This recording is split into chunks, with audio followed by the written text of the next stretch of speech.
அம்மா, என்னம்மா சிபி தம்பிக்கும் தமிழுக்கும் மறுபடியும் ஏதாவது பிரச்சனையா? எப்படி சொல்ற? அதான் பார்த்தனே, தமிழ் கொண்டு வந்து காஃபி கொடுக்குது, சிபி தம்பி வேண்டான்னு வெடுக்க நீச்சு போறாரு. என்னதாம்மா பிரச்சனை அவங்களுக்குள்ள? எல்லாம் ஜெயராணியால வந்தது.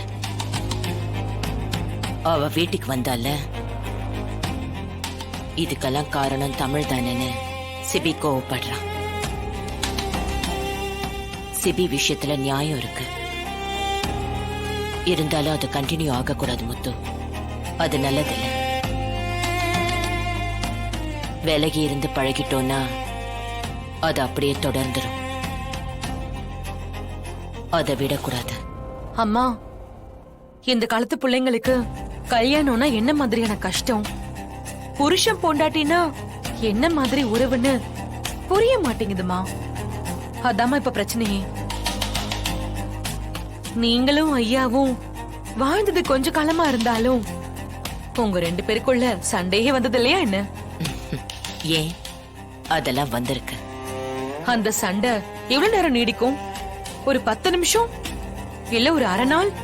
அதெல்லாம் இல்ல முத்து, அரை நிமிஷம் கூட நீடிக்காது. என்னால அவர்கிட்ட பேசாம இருக்கவே முடியாது, அவருக்கும் என்கிட்ட பேசாம இருக்க முடியாது. இதுதாம்மா ஒரு நல்ல கணவன் மனைவிக்கு அழகு. ஆனா இப்பெல்லாம் சண்டை போட்டுட்டு மாச கணக்குல பேசாம இருக்காங்க, நம்பரை பிளாக் பண்ணிடுறாங்க, ஊருக்கே தெரியற மாதிரி ஸ்டேட்டஸ் வைக்கிறாங்க. இதெல்லாம் தாமா பல பிரச்சனைகளுக்கு காரணம். கரெக்டா சொன்ன முத்து. ரொம்ப அப்டேட்டா இருக்க. இல்லம்மா, நாம தான் பாக்குறோம்ல.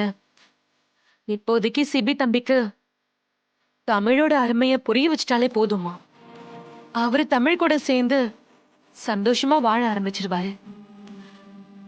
அப்போ அத சிபிக்கு காட்டுவோம், புரிய வைப்போம்.